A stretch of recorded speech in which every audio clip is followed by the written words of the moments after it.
and I'm sure we will enjoy this session of this colloquium. Before we resume, I would like to, for those of you who are not here this morning, to introduce Professor Giampiero Baracchi, who's been elected yesterday Vice President of our institution, the UAAA, and he will be chairing. I'm not repeating his statement and described this morning.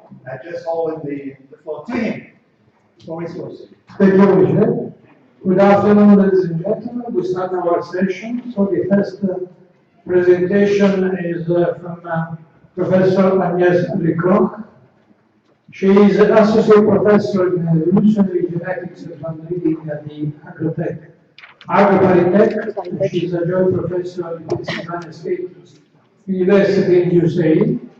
She is the leader of a research group at the University Paris 11, and she is deputy secretary of Life Science section of the Academy of Agriculture of France. She is the leader of the working group of biotechnology for agriculture and food, and she published 4 books on biotech. Next, Agnès, you have the floor. Thank you, President.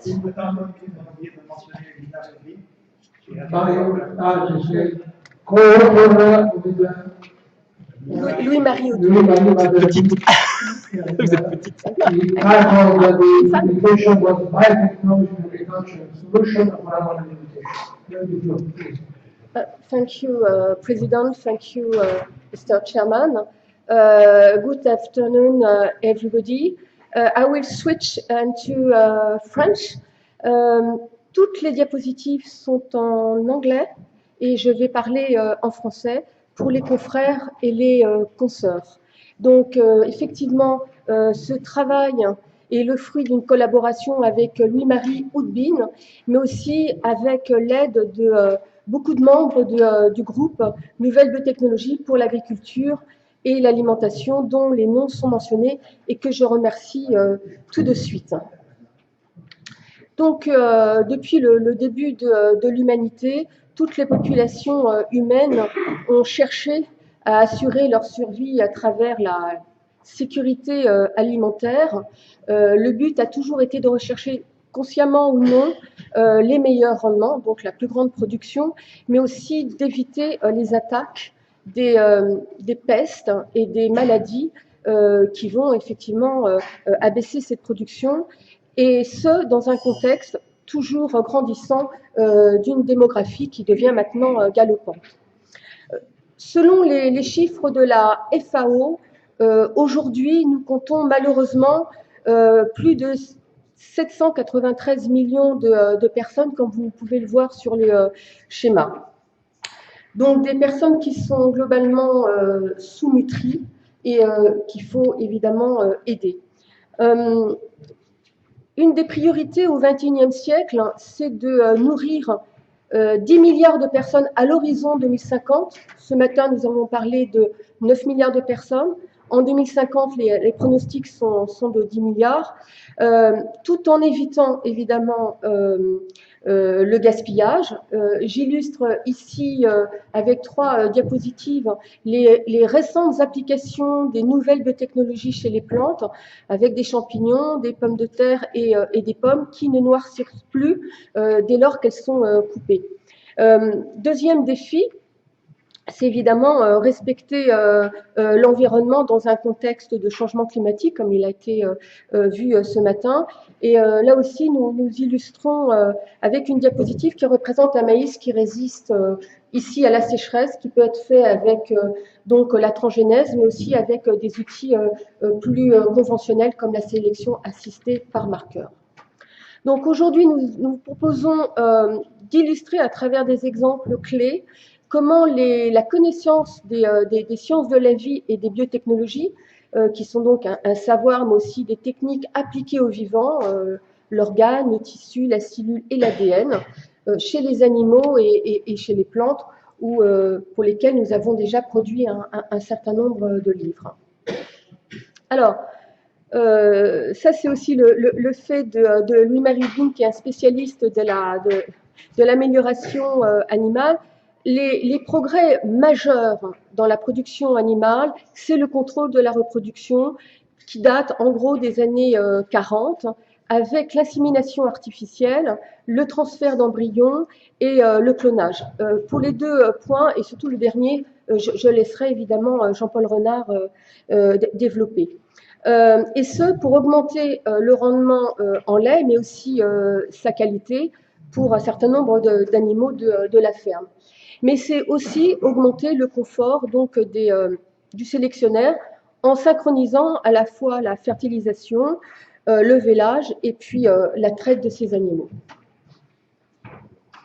Alors, les avantages de l'insémination artificielle dépassent les inconvénients qui sont surtout le coût et le temps, mais maintenant ce sont deux paramètres qui tendent à diminuer.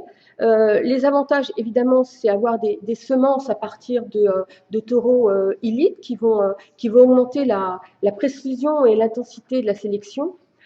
Tout en évidemment diminuant la consanguinité entre ces animaux. Évidemment, c'est contrôler les maladies, et notamment les maladies sexuellement transmissibles. C'est améliorer les chiffres économiques au niveau de la ferme pour avoir évidemment des meilleurs rendements. Et puis, au niveau de la sécurité de la ferme, éliminer les taureaux les plus dangereux. Une demande de l'industrie, en tout cas en Europe, a été de proposer aux consommateurs des huîtres de bonne qualité tout le long de l'année pour étendre donc la saison de commercialisation. Donc dès 1993, un certain nombre de chercheurs issus de la recherche fondamentale ont essayé de produire ici des huîtres qui répondent à cet objectif commercial. Donc, en prenant des embryons, en les soumettant à un traitement hyperbare, nous obtenons donc des cellules tétraploïdes, c'est-à-dire dont le stock de chromosomes a été doublé, comme vous pouvez le voir sur le schéma. Ces animaux tétraploïdes sont de nouveau croisés avec les animaux qui n'ont pas subi ce traitement-là, qui sont diploïdes, c'est-à-dire qui ont un jeu du mâle et de la femelle, et nous obtenons des triploïdes. Donc ces triploïdes sont donc non laiteux, sont proposés dans le commerce et sont stériles. Donc les huîtres que finalement vous dégustez pendant des moments festifs sont triploïdes et issus de la biotechnologie depuis les années 90. Alors, un autre exemple de la triploïdie, donc issu de l'application des biotechnologies et de la bonne connaissance de la biologie cellulaire, mais aussi moléculaire, ce sont les saumons donc génétiquement modifiés. Donc là aussi, ça répond à une demande. À l'horizon 2020, la demande globale pour les protéines animales a une projection de l'ordre de 20 millions de tonnes par an. Donc, il y a une nécessité impérieuse de produire des protéines de bonne qualité, notamment pour nous, pour éviter les accidents cardiovasculaires, en produisant plus de poissons en un temps plus réduit, comparé donc au saumon d'élevage, j'allais dire, conventionnel, courant. Vous voyez cet animal en bas conventionnel à côté de celui qui a été génétiquement donc modifié, qui a reçu une autorisation récente merci Michel, qui a reçu une autorisation récente aux États-Unis par la Food and Drug Administration l'année dernière et aussi au Canada. Donc maintenant ils sont sur le marché et ils ont comme propriété d'avoir une croissance accélérée, comme vous pouvez le voir ici sur cette courbe.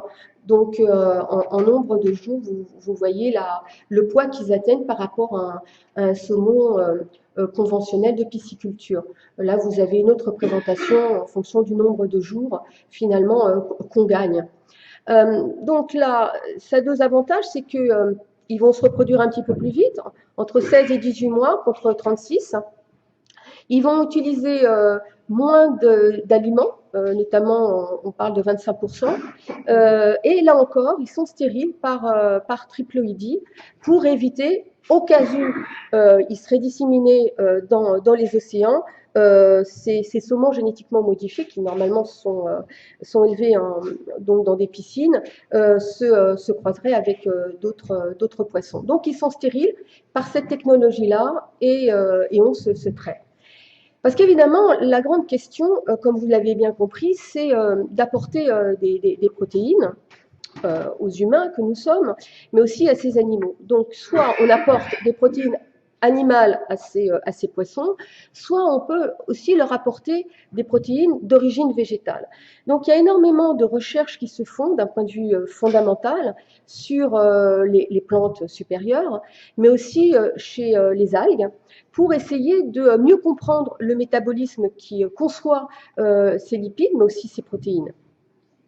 Et notamment en termes d'acides gras dont on a aussi besoin, polyinsaturés, les recherches ont aussi porté sur des plantes que je vais vous montrer, qui pourraient être issues d'une nouvelle discipline qu'on appellerait la biologie synthétique, qui est en fait un continuum technologique avec la génétique de modification du génome, qui vise à modifier les chaînes métaboliques pour faire ces acides gras polyinsaturés. Donc, on pourrait donner à ces poissons des aliments qui seraient aussi enrichis en acides gras type oméga 3. Alors, soit le soja, soit une nouvelle candidate qui serait la cameline. Donc, vous voyez ces plantes ici. La cameline qui présente des intérêts pour ce caractère par rapport au colza, canola ou par rapport à Arabidopsis. Donc, il y a des recherches qui portent, donc qui ont démarré en 2013 et qui sont de nouveau dans l'actualité de Science il y a une semaine, qui pourrait être donc une candidate pour avoir un fort taux en oméga 3. Alors, il faut savoir que la production végétale en Europe a quand même eu des répercussions au niveau des rendements grâce à l'amélioration des plantes, donc à travers ces biotechnologies qu'on a utilisées, et on parle en moyenne de 1,4% d'augmentation donc du rendement par an. Alors ça paraît assez faible, mais en termes de volume, c'est assez représentatif.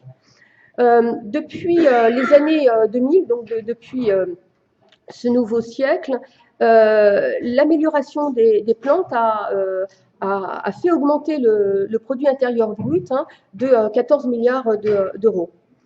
L'amélioration des plantes, justement, a un avantage par rapport à la sauvegarde de la biodiversité. Et bien évidemment, si cette génétique qui permet de créer des nouvelles variétés sont cultivées avec des bonnes pratiques agricoles et avec une bonne gestion de l'agroécosystème, même à l'échelle du paysage. Je signale qu'il y a un colloque début décembre dans notre compagnie sur ce sujet. Enfin, concernant le changement climatique et l'émission des gaz à effet de serre, pendant les 15 dernières années, il y a eu une réduction de 3,4 milliards de tonnes donc de production du CO2 grâce à ces nouvelles variétés. Alors, quelles sont maintenant les perspectives qui sont les plus attendues? Donc, je vais vous présenter des projets déjà pour augmenter le rendement. Notamment, il y a beaucoup de travaux qui sortent donc de la biologie de synthèse, enfin, de l'ingénierie des génomes, qui visent à modifier des variétés de blé pour qu'elles puissent mieux fixer l'azote atmosphérique, donc de pouvoir faire une interaction de type symbiose, comme les légumineuses qu'on connaît, comme le pois par exemple, avec des enzymes comme la nitrogénase. Un autre projet très prometteur, c'est évidemment augmenter la fixation de carbone pour faire à la fin des hydrates de carbone dont on a évidemment besoin. C'est de transformer des plantes qui normalement produisent des hydrates de carbone avec 3 carbones en plus de produire des hydrates de carbone avec 4 carbones. Et ça, grâce à l'identification d'un gène qui s'appelle Rubisco et qu'on voit ici intervenir dans ce métabolisme. Il faut savoir que l'identification d'un gène est l'étape la plus longue et la plus difficile. Mais maintenant, nous avons des plantes dont le génome est séquencé, ce qui permet d'aller un petit peu plus vite. Et puis, on a des nouveaux concepts, comme la sélection génomique, qui vont permettre, avec plus grande population d'individus et de plus nombreuses populations, de pouvoir mieux identifier ces gènes d'intérêt. Donc, ce sont 2 exemples prometteurs qui sont très développés aux États-Unis, notamment dans le Minnesota. Ici, vous avez une diapositive qui présente les rendements avec des produits de haute qualité. La transgénèse a été découverte en 1983, on l'a rappelé hier, par une équipe européenne, mais aussi par 2 équipes américaines. Et un maïs a été génétiquement transformé pour produire une toxine contre un insecte, la pyrale. Cette toxine avait été identifiée dans une bactérie Bacillus thuringiensis qui porte les initiales BT, d'un produit qui est largement utilisé en agriculture biologique. Donc c'est pour ça que les chercheurs, les biologistes moléculaires, ont voulu disséquer cette bactérie. Toujours est-il qu'on a rentré ce gène dans ce maïs et qui permet effectivement de combattre la pyrale, mais aussi de réduire des mycotoxines qui sont très délétères, voire cancérigènes. Donc vous voyez ici, dans des champs espagnols, la baisse de la quantité de fumonisine, qui sont des mycotoxines dangereuses, dans les champs qui sont donc transgéniques. De même, dans les champs français, avec une autre représentation, là, de nombre de champs qui est représenté ici, vous avez donc au-delà de 4000 parties par milliard de fumosinine. Dans les champs transgéniques, vous n'avez plus la présence de cette fumosinine à ce niveau qui n'est plus acceptable par l'Europe, mais dans les champs qui n'ont pas cette modification, eh bien la moitié de la production est impropre à la production. Un autre progrès attendu, c'est la biofortification. J'ai parlé des personnes qui étaient mal nourries. Il se trouve aussi qu'il y a des carences, ce qu'on appelle la famine cachée par la FAO, des carences en vitamines ou en oligo-éléments. Donc l'idée des chercheurs, c'est de biofortifier, c'est donc d'enrichir ces plantes-là. Donc la plante qui a reçu ce type de progrès, c'est le riz doré, le golden rice, qui permet donc aux enfants d'être enrichis en provitamine A et éviter qu'ils soient aveugles. Et ces plantes-là, génétiquement modifiées, n'ont pas de brevet et sont vendues au même prix que les autres. Alors, bien sûr, il y a d'autres plantes, le maïs, la pomme de terre et des plantes vraiment de la base alimentaire. Là encore, chez le riz, vous avez d'autres biofortifications qui sont annoncées. Vous avez ici les publications, le fer, le zinc, d'autres vitamines, mais aussi des acides aminés. Alors, les perspectives pour conclure. Donc, nous cherchons évidemment à augmenter la quantité, mais aussi la qualité des aliments par des techniques conventionnelles et aussi des nouvelles techniques. Celles-ci, elles doivent être évidemment développées dans les laboratoires parce que ça permet évidemment de créer une plus grande diversité à partir de ressources génétiques, des variétés anciennes, voire abandonnées, jusqu'à ces nouvelles créées avec ces nouveaux outils dans un temps le plus court possible. Produire évidemment meilleure qualité, meilleur rendement en réduisant les intrants et évidemment en réduisant les émissions de gaz à effet de serre. Alors, les nouvelles biotechnologies, c'est tout d'abord l'identification des nouveaux gènes d'intérêt, mais aussi de chercher à faire des modifications dans le génome de façon précise avec des nouveaux outils qu'on appelle la réécriture du génome ou le genome editing, que vous avez dû peut-être entendre parler sous le vocable de CRISPR-Cas9, à la fois pour les plantes mais aussi pour les animaux, et ça date de 2012 pour les CRISPR, les années 90. Mais je vous renvoie à mon exposé que j'ai fait hier, qui a été donc enregistré. Ces nouvelles techniques de réécriture du génome sont plus précises, sont plus souples, elles sont pas chères et voire très abordables pour de nouveaux acteurs qui vont être, à mon avis, des acteurs de premier plan pour atteindre ces objectifs, des petites et moyennes entreprises, mais aussi des laboratoires publics. Bien sûr, ces produits issus de ces nouvelles technologies devraient être évalués sur leur qualité, sur leurs caractéristiques, plutôt que sur la technique qui les a produites. Donc, en conclusion, au cours de l'évolution, bien sûr, tous les organismes vivants continuent donc leur évolution, bien sûr en fonction du changement climatique, en fonction des conditions aussi de culture. Et comme vous le voyez, la recherche est absolument nécessaire pour maintenir et améliorer la production et évidemment la biovigilance, hein, la biosécurité. Et sur cette courbe, vous voyez les rendements en blé en France qui ont augmenté, et notamment grâce à l'amélioration des plantes, mais qui atteignent un plateau. Donc il y a au moins deux explications, la volatilité des prix et peut-être des conditions de changement climatique. Juste pour finir, une phrase que nous pensons importante. Nous avons effectivement la responsabilité de ce que nous faisons, mais nous avons aussi la responsabilité de ce que nous ne faisons pas ou de ce que nous ne pouvons pas faire. Voilà, je vous remercie de votre attention.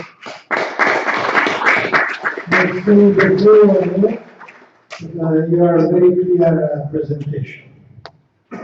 Now there is some questions of Mr. Helander, it's the Secretary General of the Swedish Academy. I think he will say something to us. Please, Mr. Helander.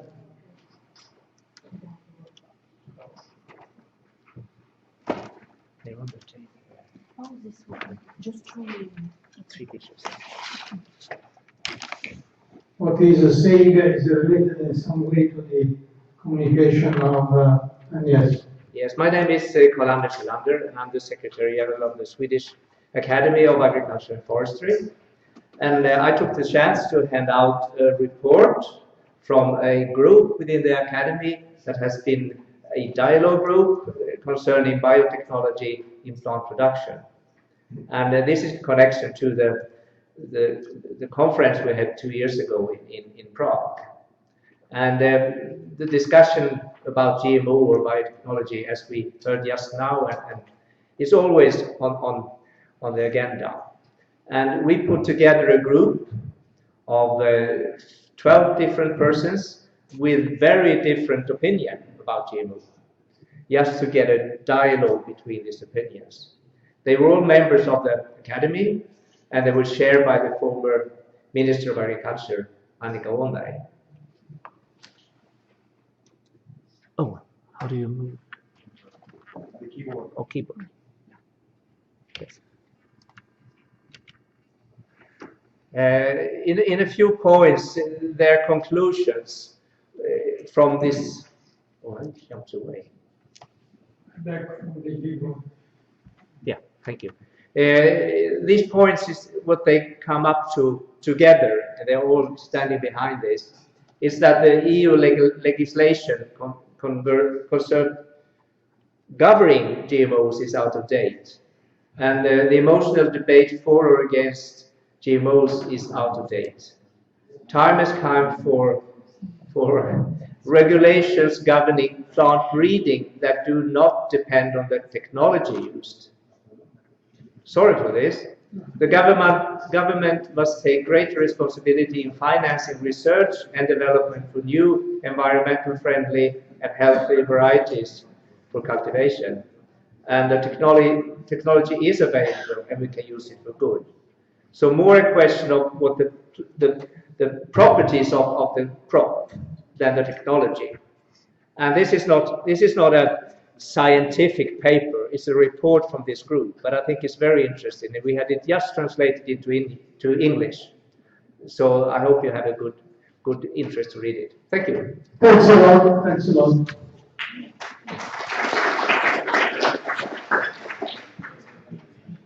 Some questions on the presentation of yes, just 2 questions because we are just in time. Please, madam. Lisa Seneby-Forse from the Swedish Academy. My question would be what you were saying here and what Mr. Hedlander was saying right now. And my question is, how is the French government looking at the research in this area? Are you well funded, and is the funding coming from external money or is it from the government? I guess you're not well funded, but are you funded at all? We're not. Or not? Okay. Thank you for your question. It's quite embarrassing. What do you mean by research? You mean plant breeding research with the new biotech, your Yes. new breeding techniques? Yes. You can move forwards in this Mhm. type of biotechnology. Up to now, we have no position from the French government, even on the regulation, how to regulate them or not. Exactly. Do you have the funds or not? This For is the question. regarding GM research using transgenesis, the funds are declining since several years, and it is quite difficult to do field research because of vandalisms. And so at the lab level and in fundamental research, there are still some research for developing new tools, including improving transgenesis tools, and also the new breeding technique at the basic level. Okay. Thank you. Another question. Synthetic question and synthetic reply. Please. C'est Jean-Marc Boussard from the French Academy of Agriculture. Well, this is not so much a question than a comment. Of course, you present very interesting results, and of course, we are really stupid not to take them, to put them in effect and to use them, of course. Nevertheless, if you take the point of view of the basic citizen and the lens of the basic citizen, all what you present is something like what you do a wizard. He takes the magic sticks, and you get something which is very nice. And of course, a wizard is somebody that you should use is what he do. But nevertheless, at the same time, he is a very dangerous guy. And probably it is more prudent to burn him rather than to support him. And this is, in my view, one of the reasons for why the technologies that we produce are often refused by the public. Mm-hmm. Mm-hmm. Yes, may I comment? Thank you for your remark. Yes, we need altogether to put more knowledge on how food was made or is coming from, and I think we should at the high school level to develop new courses in agriculture, in biotechnology with with design, with a very simple and schematic illustration to show that we are living in the 21st century, and we have a lot of knowledge applied to this food. I think we can do that. We try to explain the relationship between agriculture and climate change here in this Académie d'Agriculture, using video, using very short YouTube video made by students, and I think we could do that.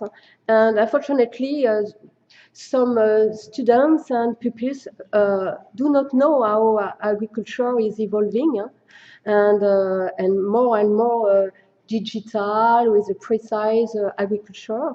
So we should start at the level.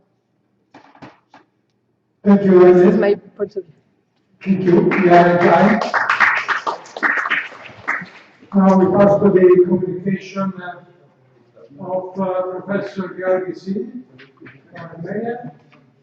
He is professor in the University of Economic Sciences and Technology in Bucharest, and currently president of the Academy of Agriculture and Political Science in Romania. He will present a lecture on the impact of I try to present you some aspects of the impact of the research results on the Romanian agriculture. What's happened with the research result? Are they on the disposal of farmers or not? And I try to give you some answers to this question. The Romanian research system in the field of agriculture and forestry, the institutional organization is formed from the Academy of Agricultural and Forestry Sciences, the National Forum for recognition of the these two phases, tasks, recognition of the prominent Romanian scientists as member of the Academy, and second, coordination of the agricultural and forestry research activity in 18 research institutes and 40 research stations. This distribution of research units throughout the country under different soil and climatic conditions. Regarding the field crops, research activity is carried on 4 directions. Creation first, creation of new cultivars better adapted to the diversity of soil and climatic conditions, with more resistance to low and high temperature and to the diseases and pest attack, more productive and with better quality. The second, elaboration of crop technology, making evident the real biological potential of cultivars, more profitable and environmentally friendly. And third, seed production from new created varieties. And fourth, extension, the transfer of research results into farmers' practice. Impact of the research results. Dissemination of new cultivars to farms. Annually, a quantity of more than 50,000 tons of seeds is delivered to farmers by the research units for seed multiplication and for extending the new cultivars on larger areas. 30% of arable land is cultivated with Romanian cultivars. Second, organizing the demonstrative field with new cultivars in comparison with current cultivated ones. The third, meetings with the farmers, debates on discussion on the behavior of new cultivars regarding yield level, diseases and pest control, yield quality, marketing and so on. And fourth, dissemination of publication, booklet, leaflet, with description of new cultivars and recommendation on their cultivation. Regarding the technology setting, it was organizing more demonstrative fields concerning the fertilization, different rates, micro-element application during vegetation, and other aspects, different methods of soil tillage, minimum and conservation tillage, and even zero tillage, weed control, pest control, and diseases control, different pesticides, rates, time of application, and also exhibition with organizing the exhibition with agricultural equipment. For dissemination has good contribution also the mass media, publication, interviews, recommendation by radio and TV. And certainly not the last, individual consulting. The farmers are coming to the research institution and have different problems, different questions for receiving the answer to such questions. And now I try to present you some concrete results from some research units. For example, National Agricultural Research and Development Institute Fontula is the biggest institute for cereals and industrial crops or field crops. He has an activity for extending the cultivated area with new cultivars created by the institute. Annual is delivered a quantity of 3,100 tons seed to farmers. 66% of wheat area in Romania is cultivated with the varieties created in the institute, 1,300,000 hectares. And also 137 cultivars are registered. Another action is promoting the new crop technology for soil tillage and plant protection, which reduces expenses, and promoting some aspect of ecological agriculture. They have an experimental field with ecological problems. Then I show you an estimation of economic impact of wheat breeding made by the breeders. You have here this area, cultivated area.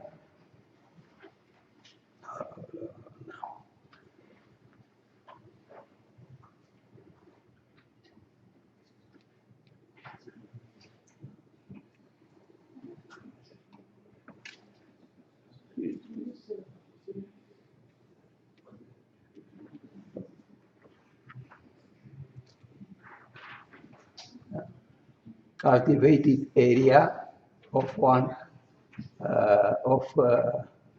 varieties. So here, additional annual revenue, €1 million, and here we have yield increase kilogram per hectare, and real examples. Wheat varieties Glossa. Average yield increase is more than 200 kilogram per hectare. In comparison with other varieties cultivated, current cultivated area cultivated in 2010 was 300,000 hectares. That means an additional production 30,000 tons. That means approximately 10 million euros. The breeding, they evaluated that annual expenses for creating new varieties, annual expenses of a breeding program are 1 million euros. And if you look at this varieties, Glossa, which bring 200 kilogram per hectare, an yield increase. That means that if it is cultivated on 25 kilogram per hectare, that means that the expenses for creation of this Glossa, of these varieties, is already covered, so that if we have more, if we cultivate on larger area, for instance, 300,000 hectares, the revenue, annual revenue is almost 10 million euros. That means that I spend 1 million for 1 million euros for creating these varieties, and I get 10 million in a year. This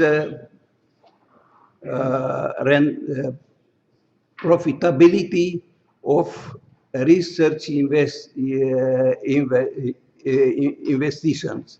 If I invest 1 euro in research, in our case in breeding, I can get 10 euros.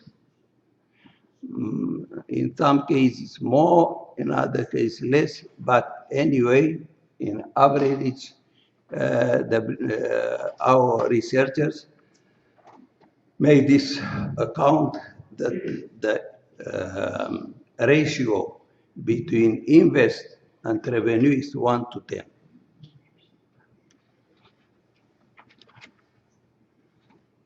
Here we have where the contribution to wheat production worldwide, where the Romanian varieties are cultivated, in Canada, in China, in Africa, and also Argentina were registered, and also sunflower hybrid in the world, from China to Spain, France, Africa, and so on. Some varieties are created together with foreign companies. A view from winter wheat breeding field. Here also a view from barley breeding field, from sunflower. Regarding the technology, maize sown after wheat in a non-tilled soil, direct sowing. Here, soybean sown direct and in a non-tilled soil, soybean after maize. And now I present you some examples from a few research stations. Research station Turda is in the center of the country. The new created cereal varieties, they created cereal varieties which are cultivated on an area of 1 million hectares. The yield increases due to new cultivars has a value of 20 to 25 million euros. Maize hybrids. Here we have a problem. The farmers they don't buy the hybrids first generation. They are considering that the price is too high, it's expensive, and therefore they have this practice to planted from second generation, third, fourth generation, using the seeds from their storehouse. The yield difference is more than 500, 600 kilogram per hectare. If we succeed to convince them to renounce to sowing the second to third generation and to use only first generation of hybrid, then we can get 15, 20 million euros per year in this area of agricultural station. Another station in south of Romania is Telorman. Influenced area is 260,000 hectares. New cultivar, is dealing with the creation of new cultivars of peas, chick, castor, cotton. They are delivering the seeds to the farmers and also with the technical consultancy so that the farmers' income increases by 20-25%. That means 10-15 million euros. Annual expenses for research is only 340,000 euros. The financing of research in our countries has many more deficiencies. So, another problem of the is the on hill land, how to manage the hill land on counter lines.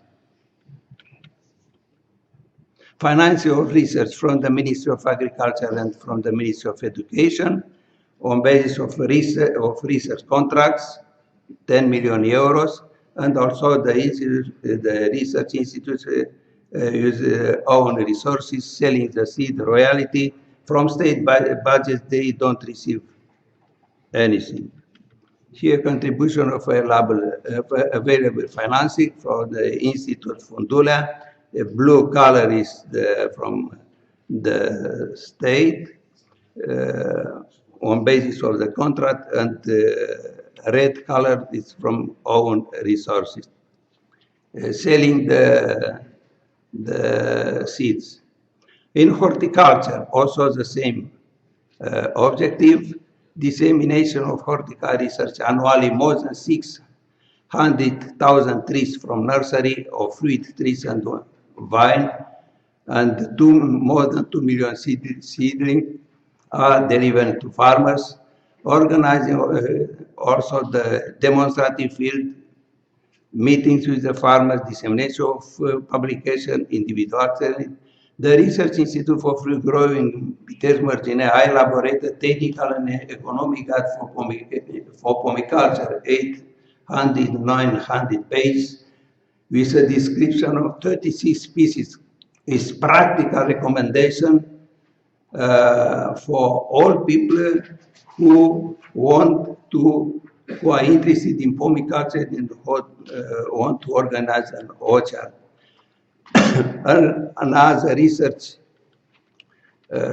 station for viticulture, collection of germoplasm, delivering to planting material, demonstrative fields. Research and more fertilizer also for viticulture, the same problems. For vegetable seed producing, delivering the seed of new varieties to the farmers. 15% from market demand they covered. The animal result, the research for sheep and goats.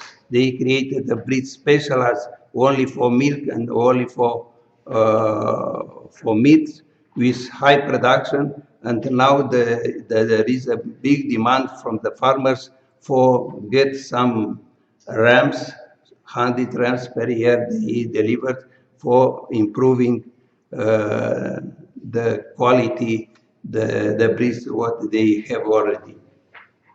Also, a research station for sheep, for fur, breeding the caracol breed with a fur of different colors, 17 nuances, 17 hues.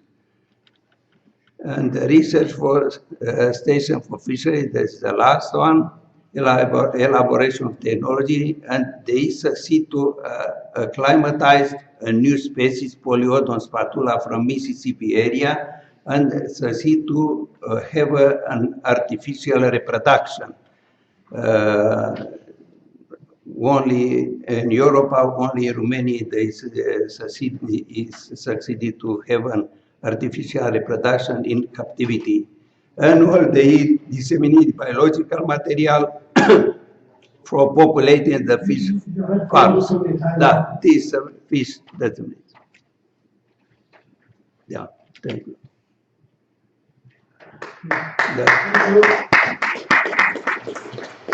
Hi. Thank you.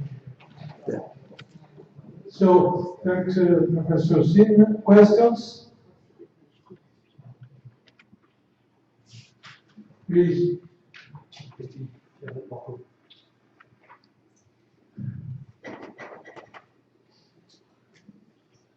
Porto from the French Academy. You spoke just quickly about the palace sheep station for sheep. Do you use some biotechnology for improving the runs, like insemination or embryo transfer? And which kind of result do you get? It's on breeding programs or in performance tests you use your program? Yes, I know they use also biotechnology. Thank you. Yeah, questions.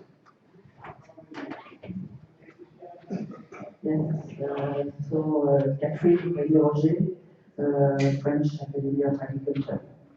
The previous speaker, Agnès, spoke us about maize, BT maize 810, that's maize against Caesarea and some European corn borer. And Romania is one of the 5 countries which cultivated this kind of cultivation, so maize, BT maize 810. But at a very low level, comprised between 200 hectares to 800 good years, and it never increased. So, could you explain us what happened with this kind of cultivation? Maybe I didn't understand, but in Romania was permitted to cultivate Monsanto 808 as GMO, and now we don't cultivate more. It was permitted to cultivate soybean, modified, genetically modified. It is forbidden now to cultivate, so that we are waiting now a decision from EU Commission, because we want to cultivate such modified organisms. The farmers require, especially for soybean, requires to have the possibility to cultivate, because bring the increases of yields. Please. Zenos Bartkavičius, Lithuanian Academy of Science. And thank you very much for the presentation. And I get a bit surprised that 66% of seed market is a local variety of your country. How do you survive this old variety? Is it really your varieties compete with foreign varieties? Is how to say maybe your farmers are very they would like to grow varieties and so on. Maybe they're cheaper because maybe there are some protection for local varieties. No protection with wheat is cultivated.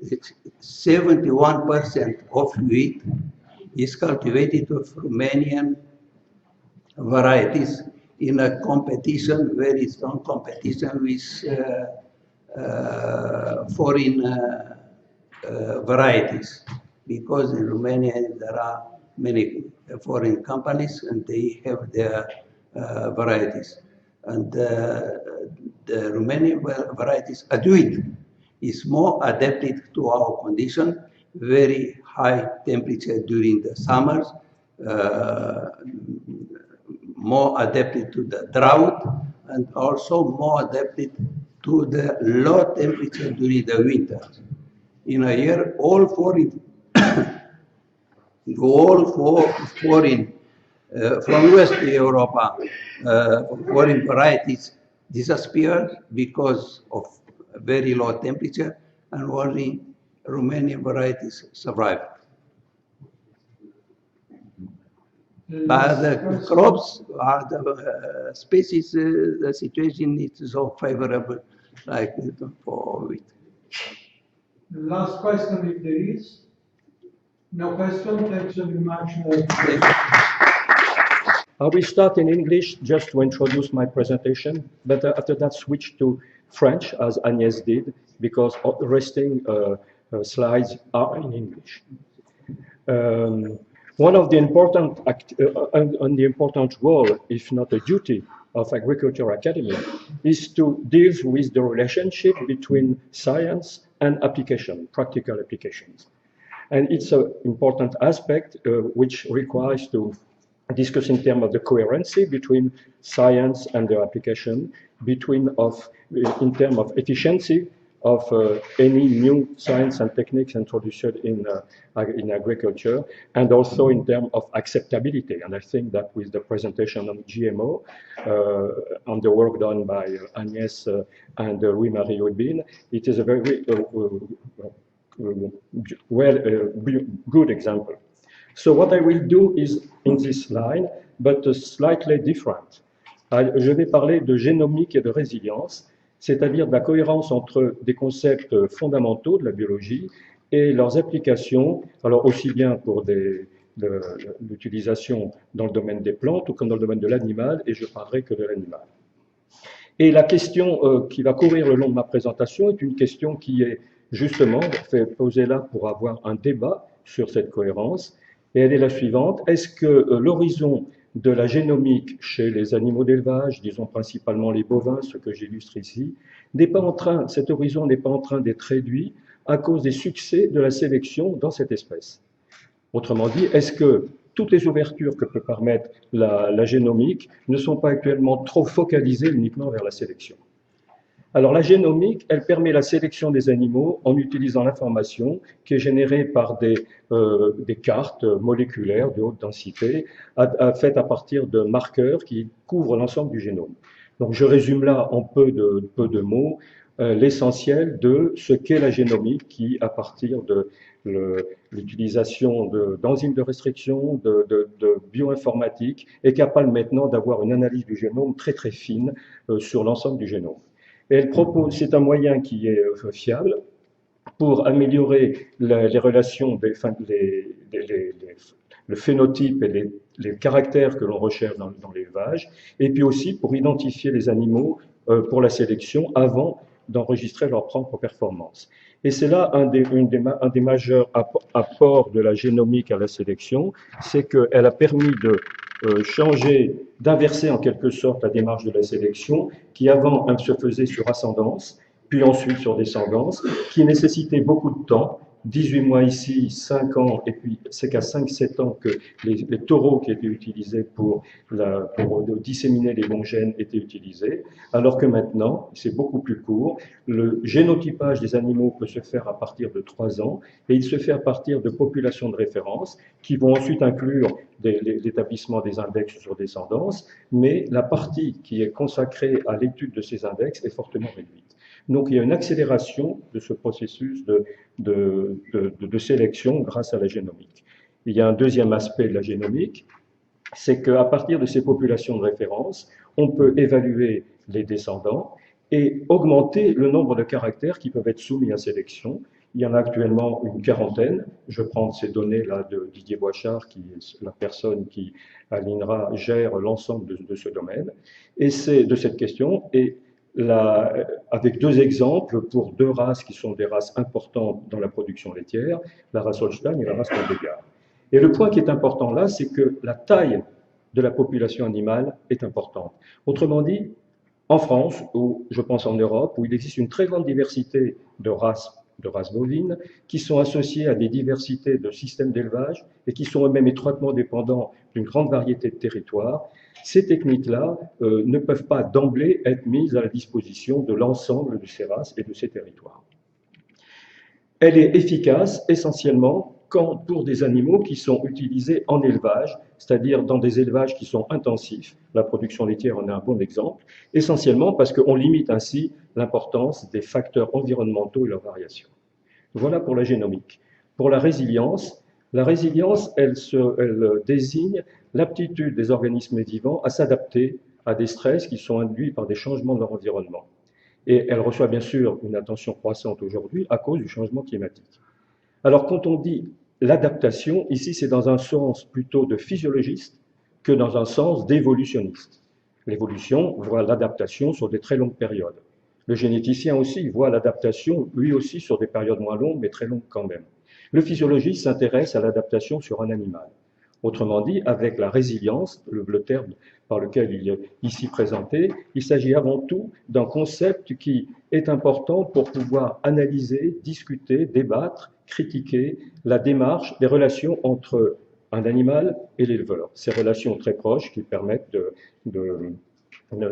qui sont à la base de l'élevage. Alors la résilience, une perturbation, c'est ce qui est marqué en rouge ici, va provoquer un temps d'incubation, soit il n'y aura pas de modification, ou alors il peut y avoir une modification profonde, une adaptation de l'ensemble de l'organisme à cette perturbation de l'environnement. Cette modification va arriver jusqu'à un point de résistance, et si l'organisme reprend ensuite, s'adapte à ces nouvelles conditions, il va y avoir un certain temps qui va se dérouler, il va retrouver une adaptation globale de cet organisme aux perturbations de l'environnement. Et c'est ça la résilience. C'est cette période pendant laquelle l'organisme s'adapte et retrouve, et en élevage, ça veut dire retrouve des aptitudes fonctionnelles et productives qui sont celles qu'il avait avant que la perturbation arrive. La résilience est surtout un concept qui est intéressant pour les élevages de plein air, pour les élevages qui sont classés plutôt comme des élevages extensifs, dans lequel c'est, pour les bovins par exemple, c'est la dépendance de l'herbe, c'est-à-dire vraiment des animaux qui sont en contact avec ces variations d'environnement, et peut-être, en s'agissant des bovins, ceux qui sont au front des évolutions climatiques. La résilience, de cette aptitude des animaux à résister, à dominer et à se réadapter à des stress, résulte des fonctions qui sont importantes pour tout organisme vivant, l'élasticité par rapport aux ces conditions environnantes, la flexibilité ou la plasticité. Alors je ne rentre pas plus dans ces détails, mais dans ces concepts-là, mais ces concepts eux-mêmes définissant ce qu'on appelle la robustesse. Et ce que les généticiens appellent la robustesse, on sélectionne sur des caractères beaucoup plus intégrés. Donc voilà définis ces deux concepts qui ne s'opposent pas, mais qui abordent des choses de façon différente, peuvent se compléter, mais dans la pratique, ce n'est peut-être pas toujours le cas. Alors l'adaptation à l'environnement, elle est importante, et si on reprend des données, alors là très fondamentales et anciennes, celle de Conrad Waddington, elle est importante et elle a donné lieu à deux concepts qui sont sous-jacents à ce que je viens de vous dire. Le concept de canalisation génétique, qui tamponne les effets des mutations alléliques, et le concept de canalisation environnementale, qui tamponne les effets de l'environnement. Ces deux concepts, Waddington les avait bien soulignés, avec ici, vous voyez ces petits, ces piquets et ces liens, peuvent désigner, pour celui qui le voit de cette façon-là, les gènes. Ça peut aussi désigner toutes les régulations physiologiques qui vont permettre à un organisme complexe comme une vache ou un taureau de pouvoir s'adapter à cet environnement. Et cette adaptation à l'environnement va définir le phénotype. Ici, j'ai juste ajouté, mais je n'ai pas l'animation qui fonctionne, que, vous voyez, si on présente ici les fonctions très schématiquement d'un animal, celles qui sont intéressantes, résistance à des pathologies par exemple, il y a toujours un équilibre entre l'homéostasie et la robustesse, et si on dépasse ces frontières, on va avoir là des pathologies qui vont apparaître. Le point qui est intéressant et qui fait partie de l'évolution des sciences, de la recherche et des sciences aujourd'hui, c'est qu'on sait maintenant caractériser le lien entre le génotype et le phénotype en étudiant les 3 niveaux de régulation génique, la séquence, la chromatine et l'organisation du noyau. Alors là, on en a des choses très fondamentales qui ont commencé il y a déjà pas mal d'années, mais c'est quand même une approche qui était encore assez jeune, parce qu'elle implique de manipuler un nombre considérable de données, ce qui est rendu possible aujourd'hui par le développement des outils informatiques. Et ces 3 niveaux contrôlent ce qu'on appelle l'information épigénétique. Les modifications d'histones, la méthylation de l'ADN, les RNA non codants, la compartimentalisation nucléaire. Je ne ferai allusion tout à l'heure qu'à la méthylation de l'ADN.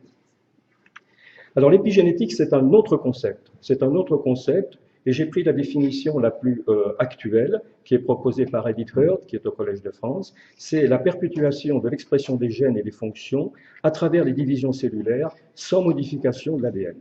Autrement dit, les 3 niveaux dont j'ai parlé sont capables de moduler l'expression des gènes, mais sans toucher au génome. Ils peuvent y toucher, c'est possible. S'ils y touchent, dans ce cas-là, il y aura sans doute des mutations, mais on est dans un domaine, la frontière, c'est épigénétiquement, il n'y a pas nécessité de modifier les fonctions. Et ces modifications épigénétiques, elles sont requises au cours du développement. C'est ce qui est illustré ici, avec ces 3 grandes flèches dessous. Elles sont requises dès le premier temps de la fécondation, au cours du développement de l'embryon, pendant la formation du placenta, pendant la formation du fœtus, clairement aussi au cours de la mise bas de la naissance, quand il y a cette nouvelle physiologie qui se met en place par le fœtus, et puis ensuite au cours de la vie d'un animal, mais ce point-là est beaucoup moins documenté. Cette approche épigénétique, on peut l'étudier maintenant à partir de techniques moléculaires à haut débit en utilisant des outils de génomique. Donc là, la génomique est utilisée différemment des généticiens qui veulent s'en servir pour la sélection. Elle est utilisée pour pouvoir caractériser où dans le génome ces marques épigénétiques vont venir s'apposer. Je présente juste ici la technique pour être convaincant. C'est une technique dans laquelle on fait de l'immunoprécipitation des séquences d'ADN qui sont méthylées, et puis on les sépare, on les coupe en morceaux, on vient avec ici une partie contrôle non méthylée, on analyse les différences, et on peut ainsi sur des puces, on peut ainsi sortir toute une série de séquences qui sont méthylées différentiellement, en fonction par exemple d'une perturbation, ou en fonction d'un génotype, ce qui est intéressant. Là par exemple, il y a un ensemble sur une petite lame, un ensemble de 21 000 séquences géniques qui ont été caractérisées par rapport à leur méthylation et qui sont utilisées pour analyser le méthylome des animaux. Alors, ces modifications, on sait qu'elles introduisent, j'y ai fait allusion tout à l'heure, des modifications qui sont capables de se prolonger pendant toute la vie de l'animal et d'induire des pathologies. C'est surtout documenté chez l'homme, et je prends ici, alors il y a beaucoup d'articles, j'en prends un qui est sorti tout récemment, et qui démontre que des changements dans l'alimentation de la grand-mère paternelle, il s'agit de la paternelle, de la grand-mère paternelle, vont influencer, ont un effet sur le taux de mortalité dû à des désordres cardiovasculaires chez les filles, chez les arrière-petites-filles. Donc il y a bien là un exemple de modification d'une fonction qui a l'air de passer, qui se transmet, on ne sera pas dire, mais le mot n'est pas exact, sur 2 générations. Donc toutes ces données, que je résume ici par un exemple récent, mais qui est bien illustratif, donnent aujourd'hui tout un domaine de la médecine qui s'intéresse donc aux relations entre l'environnement et le développement de pathologies.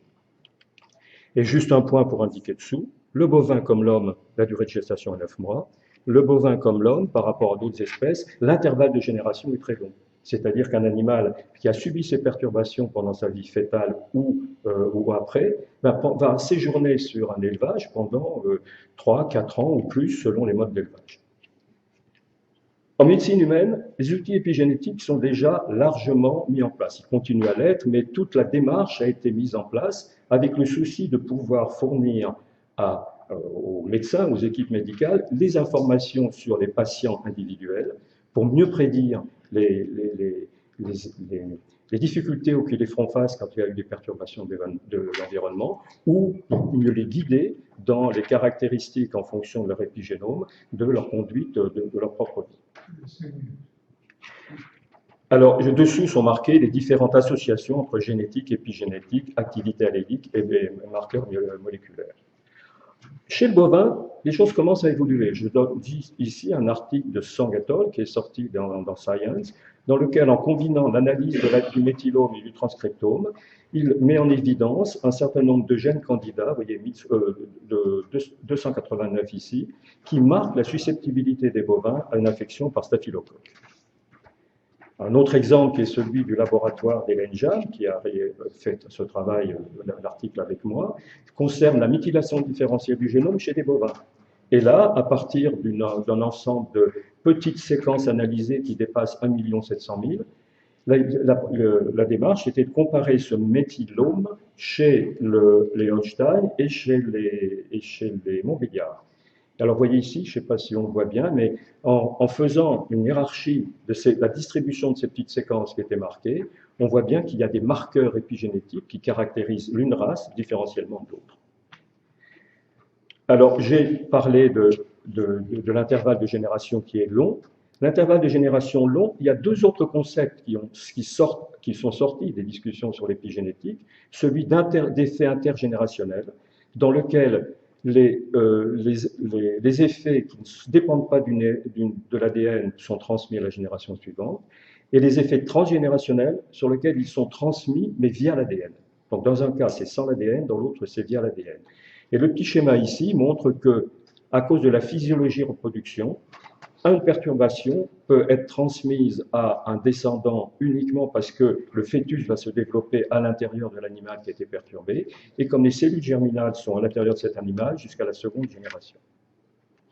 Alors pour conclure, la sélection génomique connaît des succès importants, mais pour un nombre limité de races. La résilience, elle est essentielle pour l'adaptation des individus à leur environnement changeant.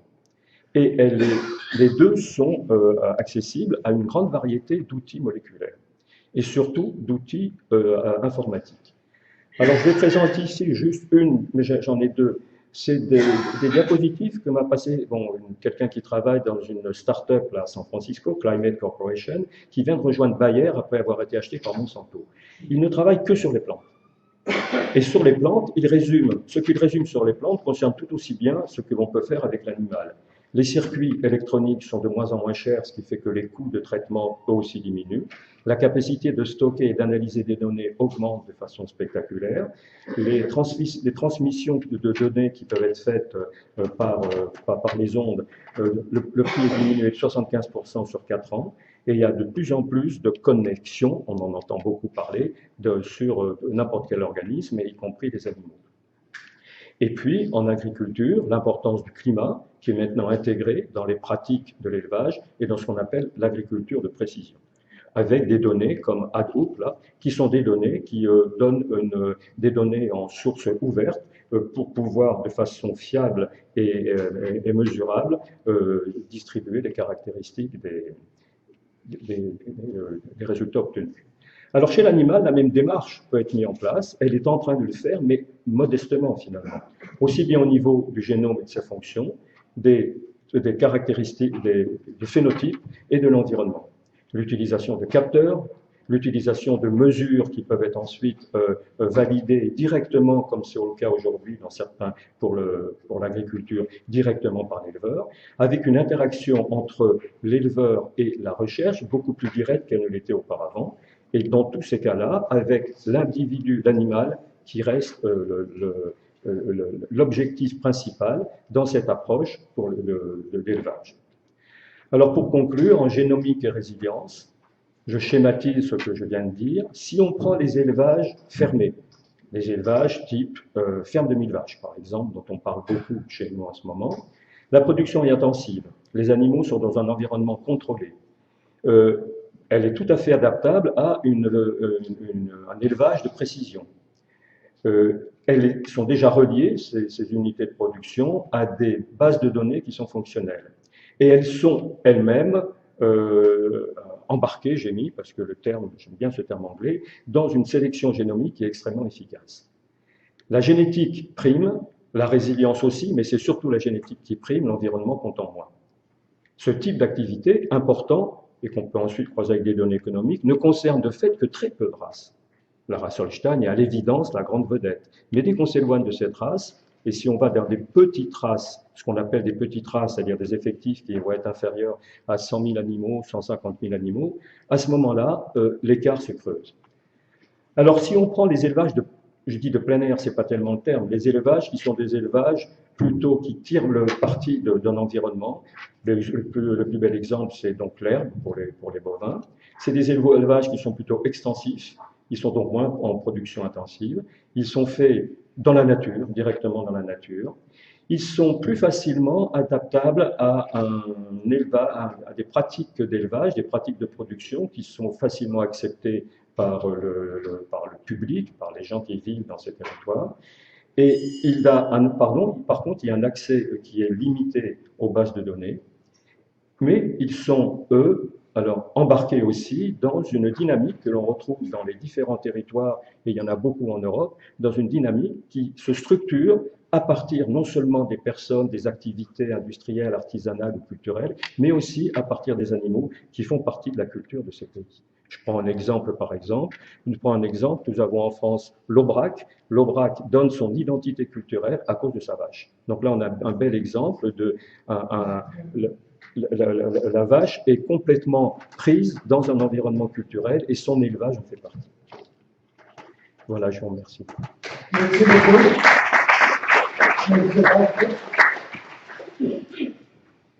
Next questions? Yeah.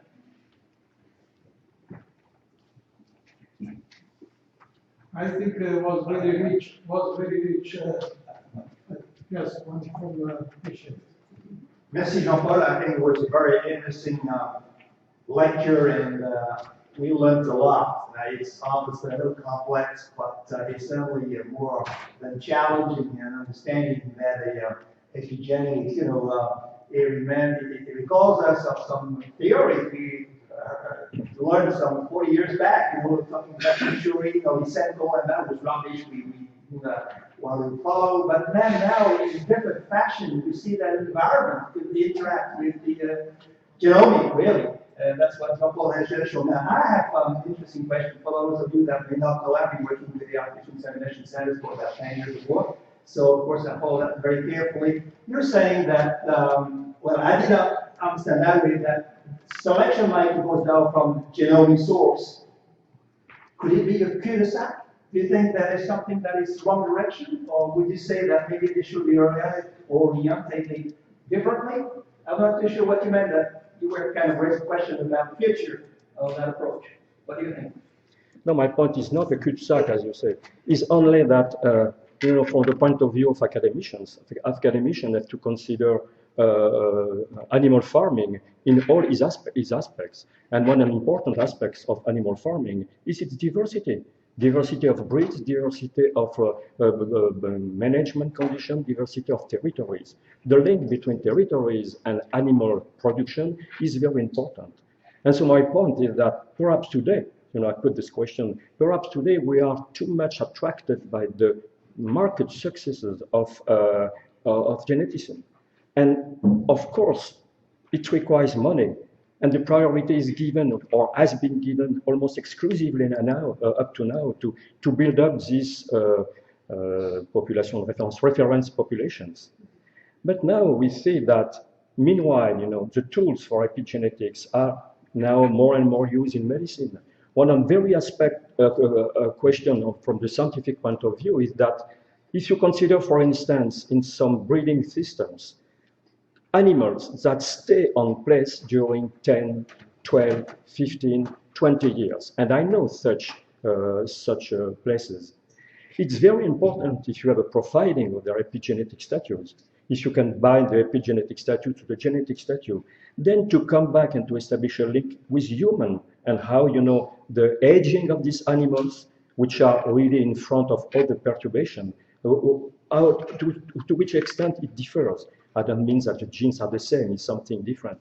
It's just to use, in that case, models, on-farm animal models, dispersed all over France and in different territories. And to get this information, to collect this information, to take benefit of the increasing the role of computer into the use of this data, and then to have scientists, bridge directly to these places. This is something which is, need to be discussed in relation with the resource and the results to the scientific choice which are made by different institutes or companies. But this is more theoretical, really practical. In other words, what farmers and the artificial intelligence centers and those that have the responsibility of genomics, you're rather optimistic because it's been so challenging and yet so successful for the last 10 years or so. Yes, it's only a matter of using these tools. It can be used for selection, but it can also be used to get some more records which are of high value. And the technique is very simple. It needs only blood sampling. Then it can be done on farm. I discussed it 2 weeks ago, with breeders, young breeders from this breed I mentioned recently, who really wants to have the animals at the center of the place where they live. It's emblematic. And they say, we are keen to do that. We are keen and we can provide information on the relation with the animal, and this can be put on computer. Traits in German, analysis of traits is very important. And I don't mention that, but it's an area which is also increasing very rapidly, not in the field of agriculture, but in the field of libraries. And there is the premise data.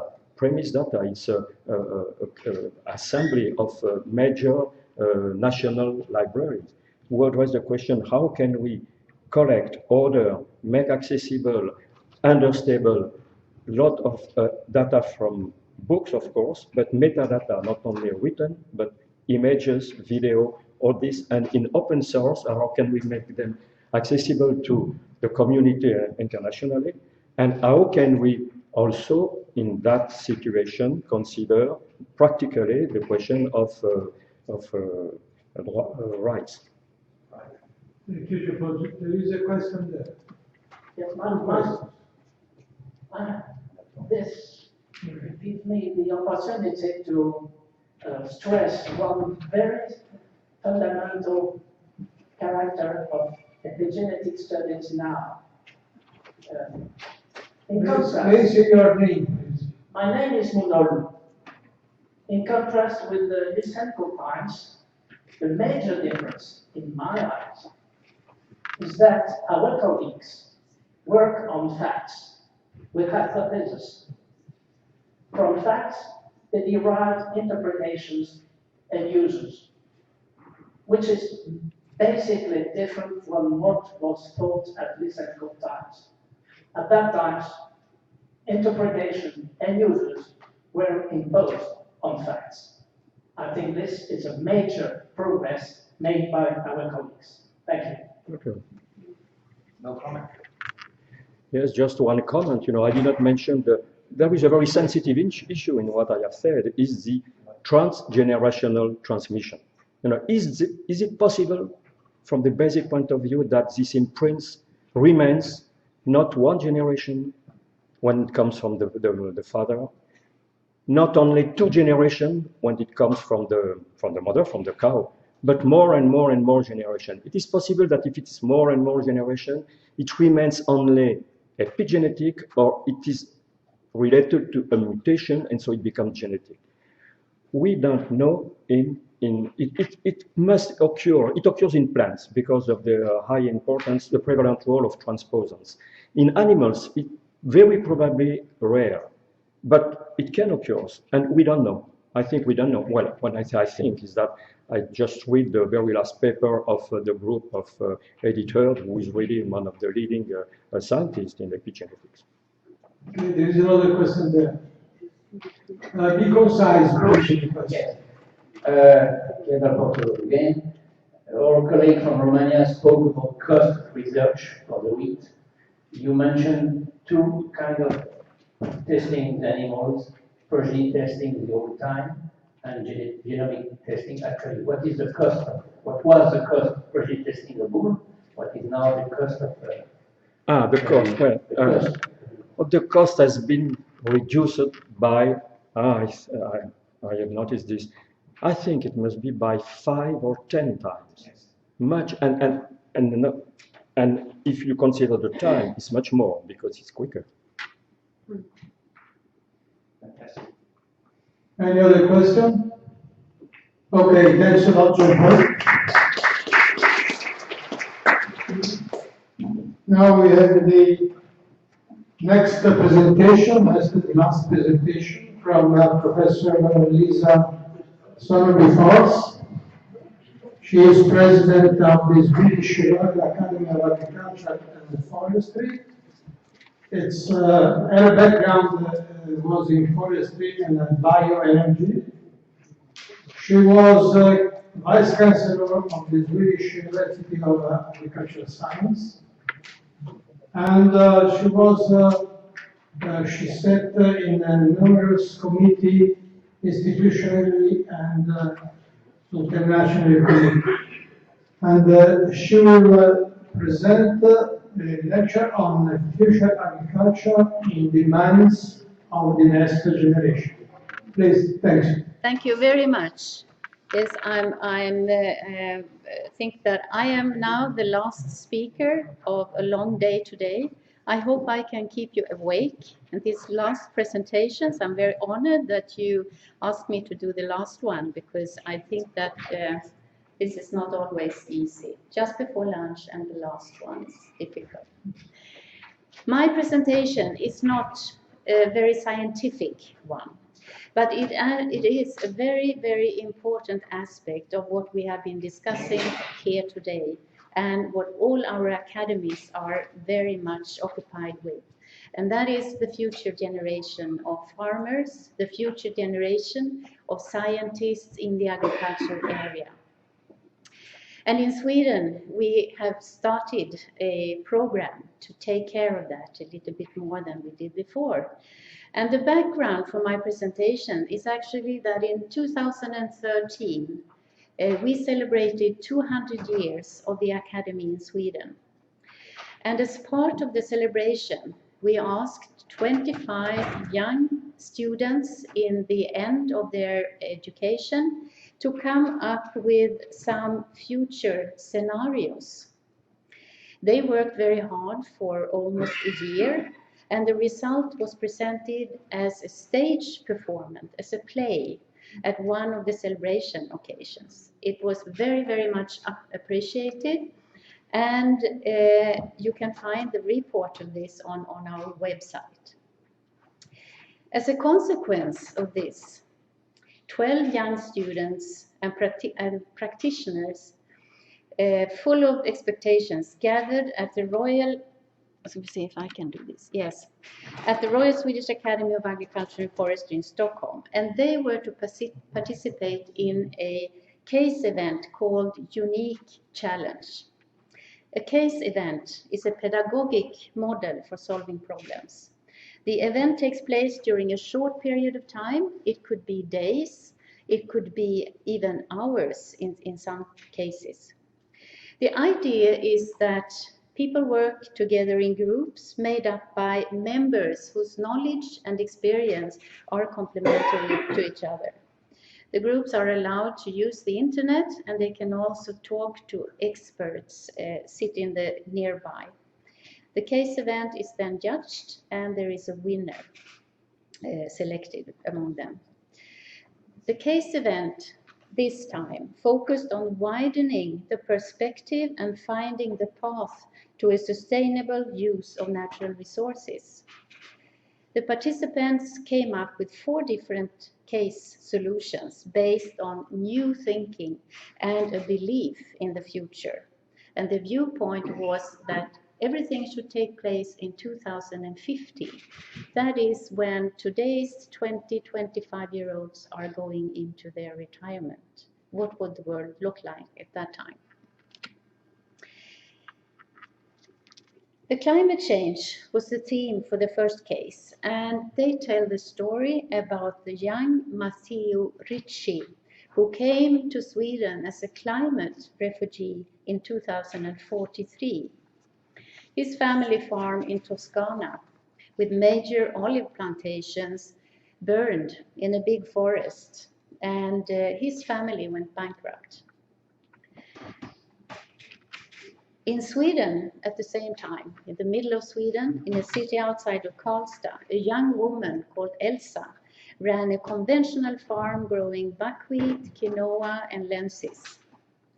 According to the regulations, Elsa was forced by the government to adapt her farm to increased precipitation due to climate change. And she decided to transform a spruce plantation into wetland and to get some water buffaloes to graze and to generate some income. And Matteo, he met Elsa, and together they developed a climate-smart dairy in Sweden based on buffalo milk. So now in 2050, they have a number of hired people and the future looks very good. And in this area, Karlstad, at this time, it's a growing area. And there is a green cluster being formed, which is a driver for the establishment of many small and medium-sized enterprises. One of them is a pig farmer, Mr. Andersson. And thanks to this green cluster, Mr. Andersson set up a pig farm based on animal health and well-being, something that the consumers were very much worrying about in this time. And now, in 2050, he has a vigorous business using mobile slaughter facilities, and he's self-sufficient with energy due to a biogas facility that he has set up at his farm. He even sells surplus energy to the net, and he also gains some income through leasing his happy pigs to his farmer neighbors to help with soil scarification. About 35 years ago, the forest sector in Sweden was in big trouble, and they were looking desperately for some new products to come from the forest instead of fiber and paper. And at the same time, the government changed the allocation of money to research to more long-term and transdisciplinary research and innovation projects. And this resulted, among other things, in new and innovative forest products such as textile and coal fibers. And again, through this green cluster, a major forest company was set up and became very successful in producing textile fibers for the fashion industry in Sweden and the coal fibers for the material industry as a component in isolation and construction materials. And of course, this forest company is also climate smart, and through a recirculation system is self-sufficient in all aspects. That was case one. Case two looks back at the growing world population during the last 50 years and gives an insight in how food production could be secured for the future.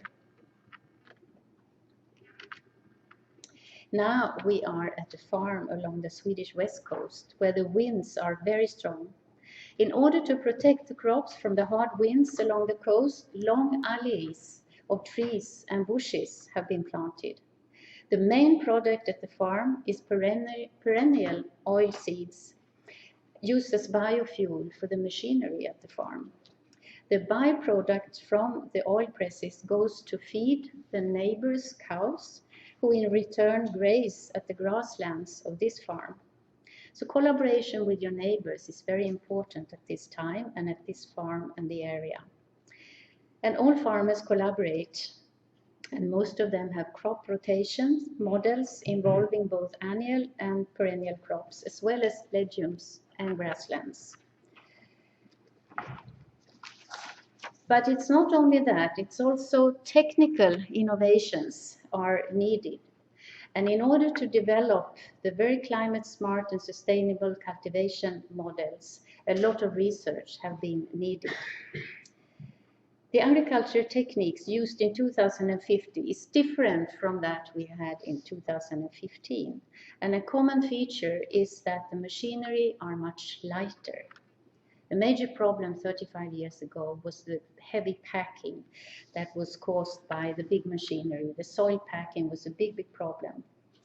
The so-called wide-span tractors used in 2050 decreased the packing problem by more than 90%.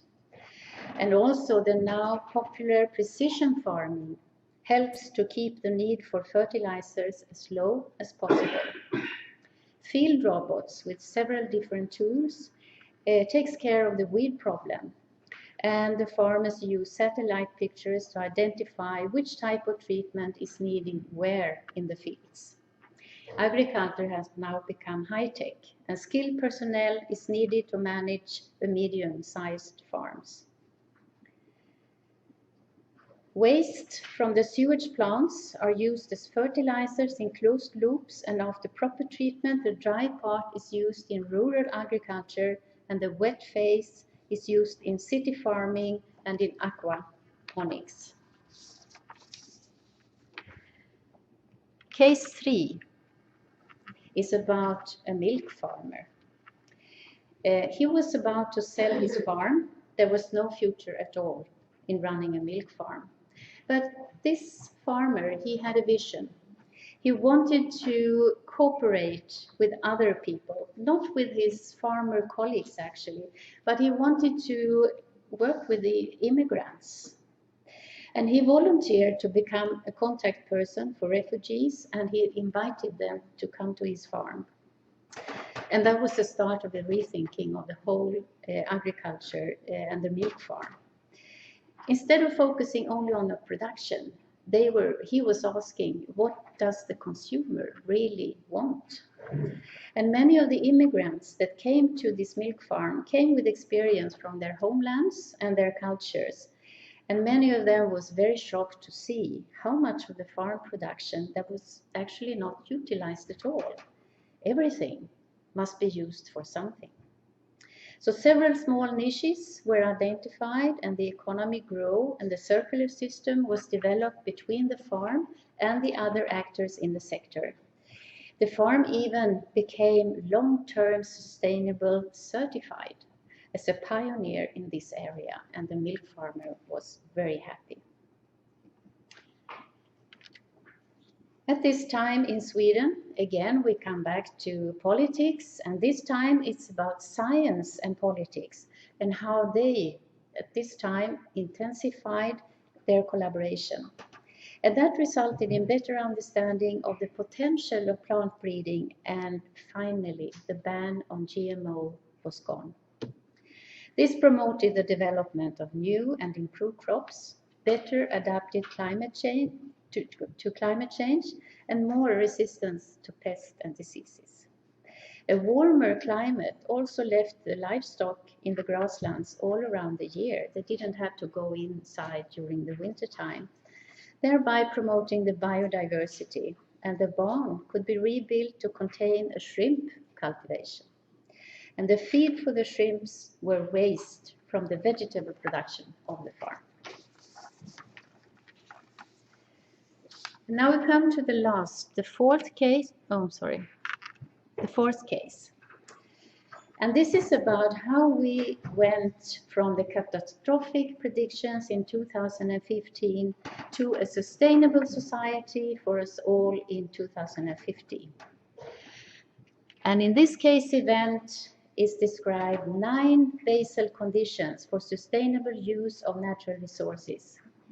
The first one, of course, is circularity, where the production systems are a closed loop where nothing should be added from the outside. This system must be a balanced one. The next one is the values. The values changes demands and can contribute to a sustainable development. The risks, economical, ecological, and social risks must be shared by everyone in order to obtain a sustainable society. The resource efficiency is to use as little resources as possible to achieve as much as possible. Then we have the politics, very important. To achieve the society we want, we need a clear leadership that can set the frames, coordinate the cooperations, and create the incentives that is necessary. Cooperation, of course, a prerequisite for achieving circular solutions. And also back to the individual. The choices you make is your individual responsibility, as well as the power that each of us, each individual has. Long-term perspective, of course, spanning over hundreds of years, must be included in an ecosystem consequence. And finally, the biodiversity is necessary for our ecosystems to function, which in turn is necessary for the survival of the planet. These 9 conditions are in fact obvious to most of us. But this was not always the case. But now in 2050, we have experienced several crises during the 2020s, such as the antibiotic resistance crisis, extreme weather conditions, and big waves of immigrants and refugees. All these crises changed the way people looked at our natural resources and the production systems that we have had. And it became evident that the change in mindset was necessary.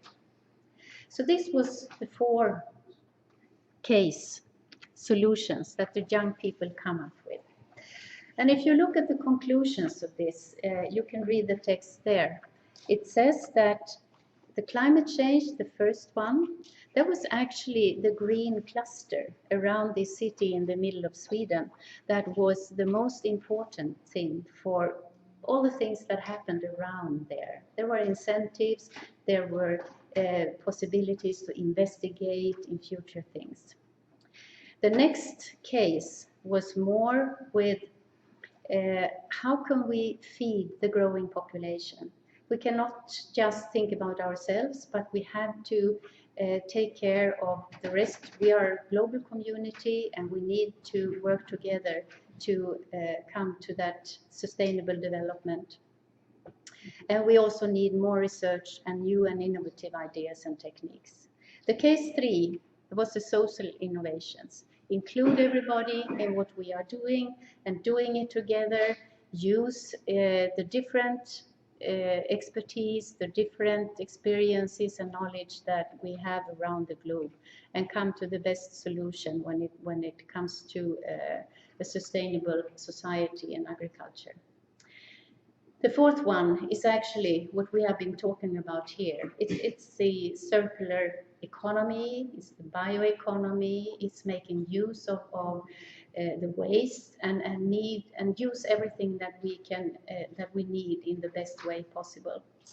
So, and the technical development is a necessary part of this. But most important is what this group think. The most important thing is that we change the way we are thinking, and that is the most difficult thing of all. So the winning group was the case number 4. So these are 3 happy ladies from this event. And to finalize this, what's next? What will we do next? Well, from the Academy in Sweden, we will continue to support the engagement of the young generations by including them in different ways in the work of the Academy. They will come in, they will spend some time, they will do some activities, and they will leave again and go out to either to the academia, or they go to become farmers or work in other areas in the green sector. But more concrete, during this autumn, a new unique challenge is scheduled, and this time we will ask the young people to look at the whole food chain, and they will make similar case events on the theme, how do we prepare our food and what will we eat? And I think we will limit it to the Nordic countries in 2015. And we're very excited to see what they come up with. So thank you very much. Thank you very much, Professor. Now, questions?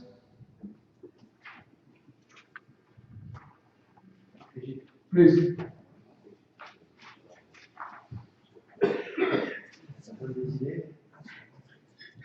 Just a simple question. Why the jury?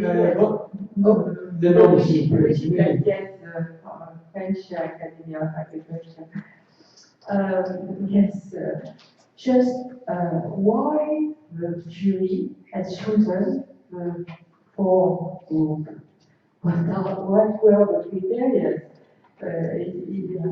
Does it correspond to what they wish, or they have criteria before? Okay. No, what happened is that we had, you can say, an application that this was going to take place, and we decided that it should be three young persons in each group, and not to have too many groups. We decided also to make it 4 cases. So they were volunteered into these 4 cases, and we were also organizing them so that they would not be 3 of the same, like 3 animal husbandry students. It should be, 1 for plants, 1 for the animal husbandry, maybe 1 for biodiversity or whatever. But we also had practitioners, young people that were always already working at a farm or having their own farm or in the family farm. And so they were selected into these 4 groups. And the only thing that we asked them was just this, to think about the future and to have a belief in the future. And it should be a sustainable agricultural area that they were working in, so to say. Some other question? So if not, I would like to thank all the speakers.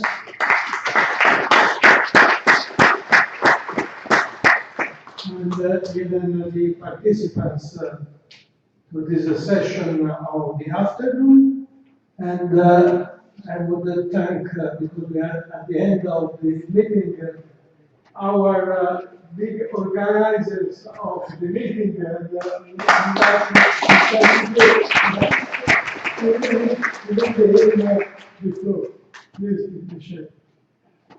Thank you so much, Angelo, for that interesting session. So, folks, we've made it. Some of you were concerned about that. Do you think we could have 3 sessions in a day? Well, we did. And I'm watching you. I see some smiles and so on and so forth, probably because it's finished. But at least you made it, so thank you very much. I will try to make a conclusion now for a few minutes. I won't be long because I know that some of you have a plane to catch, and sometimes going to Charles de Gaulle Airport is not an easy task, so I will not be too long. And after that conclusion, short conclusion, I will give a few informations on the tour. For those of you that are on the tour tomorrow to the Champagne, you need to have a little bit of information about that. And we have our good friend Daniel Eric on the back who is here, who's organized it all, so you can answer questions if there are. And then we will leave the room, because after that, this meeting, we have another meeting of the steering committee. So I would like to make sure that the members that we elected or nominated yesterday remain in the room. So we should be just a few. The other people, they could stay outside and talk and whatever. Okay, so first thing is to do is to try to make a conclusion. Now, we hope you're happy with that meeting, and I just try to summarize what were your goals on that meeting and whether we achieved those goals or whether we did not. And of course, we would be very open if you have any ideas, suggestions, or comments or critics or whatever. You could always send me an email and tell me that was rubbish, and don't do that again, or whatever you have to say. Go ahead. I'll be happy to receive your comments. We try to maintain the basic idea that we had with our colleagues from the Czech Academy 2 years ago when we decided to have that topic on. Make sure that we will have agriculture and science and agriculture linked all during the meeting. Well, we did that pretty much. It was not an easy task. And as you may remember, for those who were here this morning, we had three kinds of headings.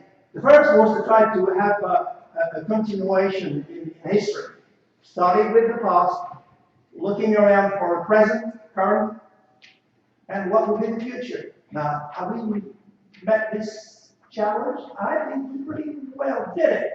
We have very interesting, and Claudia this morning made so good comments about the presentations of Nadine and Paul this morning. It was so great to realize and make sure that the people in the room and perhaps those that are listening to us on the television and videos realize that science has been in the heart of agriculture for over 300 years. So that's nothing new, which means that probably make sure that that is forgotten. We still need today, perhaps more than ever, something that was already obvious in the 18th or 19th century. So science was supposed to be in the heart of our discussion and presentations, and in the past. Now, current, well, currently quite a few interesting presentations were made today. For example, the presentation by my good friend John Piero on my right, on my left, was a good example in terms of climate changes. Currently, where are we? Do we know everything? Certainly not. What is the future? Well, we're not sure. Well, how can we tackle that? How can we try to have rational ideas and answers to that? He told us, make sure that science is behind. Science means making hypotheses. Sometimes people don't know what is a hypothesis. Making a hypothesis. Try to find tools that you can test those hypotheses and then make some results and conclusions, but on the rationality. Therefore, science should be in the middle, heart of the relationship of the agriculture and innovation, as we said earlier this morning. We obviously, as I said here this morning, have three major challenges that have been all along the day. The one that we've got to feed some 9 to 10 billion people in a few years' time. How can we do that? We do have to meet that challenge, obviously. Second, how can we respect the environment? Well, again, some presentations today really dealt with that matter. And also, of course, assure that those people that are producing food or whatever the product of agriculture is, make a living out of it. And the scandal is it's not the case. In many countries, whether developing countries or developed countries, how can a farmer right now in the Pays Basque make a living out of the milk that he produces? Well, the cost he gets is lower than the cost it costs him. When you think of it, and the people around in society just say, oh, well, we complain and that's it. No, nothing new on that. Well, it is new and it's very serious. So I think the challenge is such that we have to make sure that science is in the heart of the progress that we need, of the innovation that we need. Past, current, future.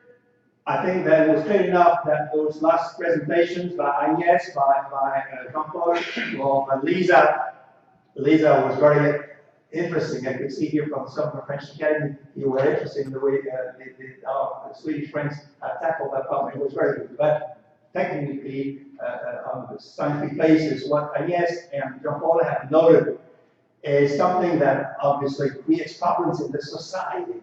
But there should be no taken for granted. We have to have the scientific data all the time. When we hear that on the radio, are we sure that is right? How is it that we're not sure it is right? Do they have taken the pros and cons? Well, most of the time they have not done that. They just decided that the truth was there. As a scientist, we know that there is no truth. We always have to question, always have to find out whether this is right, whether the dogma is still right, or whether we have to just forget about the dogma or kill it. And we have a very good example, Jean-Paul and I, in our area of one of the best dogma that has been killed in such a successful story. Can I dare to speak about it? Can I dare to speak about Dolly? Can I dare to speak about Dolly sheep? Do you remember 15 years back? Do you remember Marguerite that Jean-Paul has made? And the dogma was broken. Yes, a cell that has been differentiated can return back to undifferentiated and be the seed of a new organism. That is science now. Obviously, the societal politicians have to make a good thing out of the science, but we should not ban, we should not prohibit, we should not forgive. And I can say that because no one is going to teach me or tell me what I have to say. Here in the academies, we are independent. So it's such an opportunity that we have to claim to the world that yes, science has to be the basis for any progress, any innovation, any development for the future.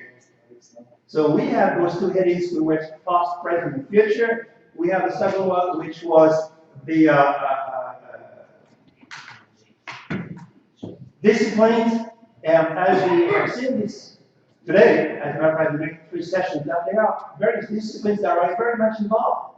We have social sciences, we have the impact of research in Latvia, we have the paper on the territorial management, we had the impact of science in Romania with agriculture. So we did have a lot of disciplines. They all merged together to give you tools to try to put some science and try to promote some progress. Now the third headings we had was about the various environments that we have in Europe.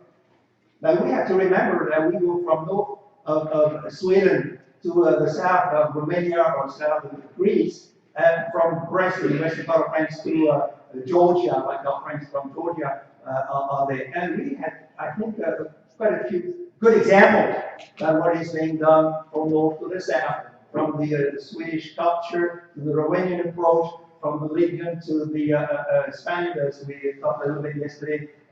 So, you know, that is a diversity that we very much want to maintain.